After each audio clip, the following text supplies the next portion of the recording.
I know a lot of you are bored at home doing nothing. This is what I do. I'm bored at home.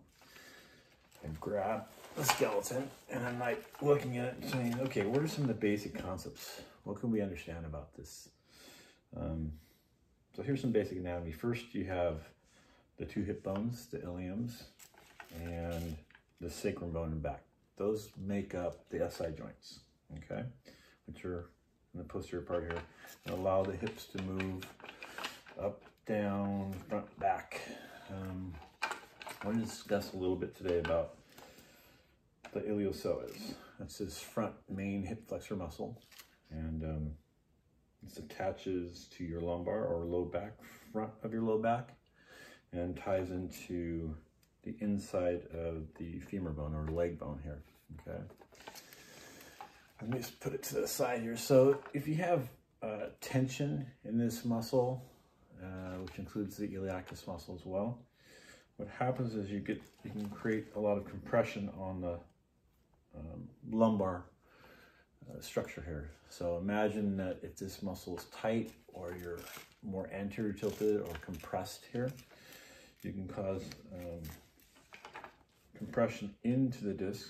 And if you notice right here, this is a example of a herniated disc, okay? And a lot of you experience this on L4, 5 region. This is in between L4 and 5.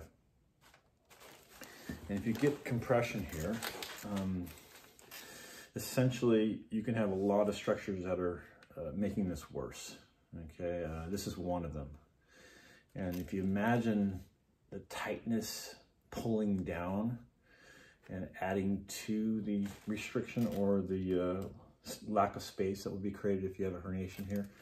And what can occur is you can actually have, this is the back side, you have that herniation compress one of these nerves, okay? And that's where you can feel a lot of symptoms.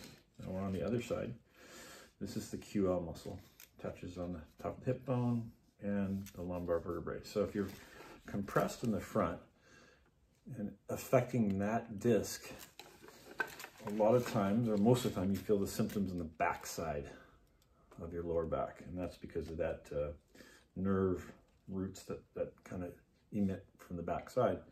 So many people talk to me about they have a lot of QL pain, feeling their backs really compressed or hurting.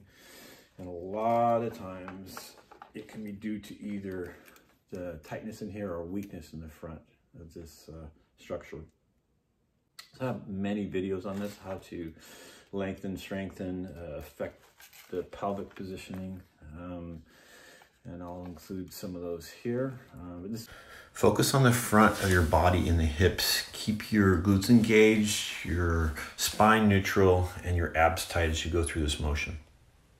A lot of people have difficulty grabbing their foot, trying to stretch their quad. They just get in position, they may cramp up in their hamstrings. It's too tight. So, I talked about this before, but grab a box, some apparatus you can put your foot up on, get out in front, and keep the body mechanics the same. Engage your core, tighten your glutes, drop down and get a full stretch here. From here, reach over and across and activate those lateral lines and front lines. And really get this full connective tissue stretch through here. Okay, start with digging your heels into the ground, okay? Support yourself off the bench. You're gonna round your back a little bit, okay? I want you to focus on your left heel going into the ground, and you're gonna bring up your right leg. Just extend that right leg up. Stay a little more rounded. Let your hips drop down as you engage that left hamstring, good. Breathe through it, in through your nose, out through your mouth. This is gonna help shut down this main hip flexor iliopsoas right here. So inhibit that. Nice and easy. Stay around, looks good. And then I just want you to release from there. That's enough. Okay.